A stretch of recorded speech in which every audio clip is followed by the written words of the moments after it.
Le 40e empereur de Niki a cassé sa pipe. Sabinaïna III est passé du côté des ancêtres ce mercredi 19 octobre 2022 au Centre national hospitalier universitaire Hubert Kutukumaga. Sabinaïna III était dans sa 78e année. L'empereur, malade depuis un certain moment, n'a même pas pu effectuer le parcours rituel dernier lors de la Gani. Il faut rappeler que Sabinaïna III a succédé à l'empereur Serokora III, décédé le 12 avril 2014. À l'état civil, l'empereur de Niki a pour nom Gunu Sidi Amouda. Marié à plusieurs femmes, il est père d'une vingtaine d'enfants. Il faut noter que conformément à la tradition, le décès de l'empereur a été annoncé au petit matin de ce jeudi 20 octobre par les griots. Les populations ont entendu jouer le rythme Gbangba. Pour dire comment j'ai appris la nouvelle, c'est pas que j'ai appris, comment j'ai assisté. Parce qu'au moment où on veut faire la Gani, il ne se sentait pas bien. Il était malade. Alors, comme il était malade, il n'a pas pu monter. Il a désigné l'un de ses jeunes frères qui savait être, qui est d'abord le quatrième, le roi de Sandiro. C'est lui qui a monté. Parce que le roi de Bois était absent. Celui de Kika a été aussi absent parce que bloqué par l'eau. Il ne pouvait pas traverser.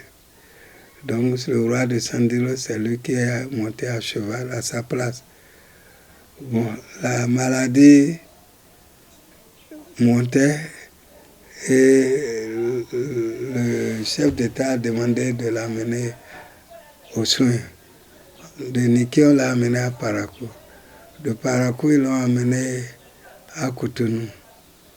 Et à Cotonou, il a rendu là. Si c'était des moyens pour sauver, pour acheter sa vie, on l'aurait fait.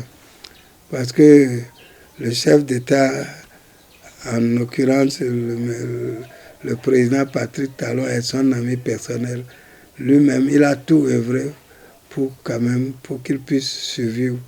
Mais vous savez, quand l'heure de Dieu sonne, on ne peut rien. Et comme ça, il a rendu l'âme et on a fait l'enterrement. On s'était réunis ce matin à Niki pour voir comment faire les cérémonies. On fera la cérémonie du 3e jour, s'il plaît à Dieu, le samedi et la huitaine le jeudi prochain.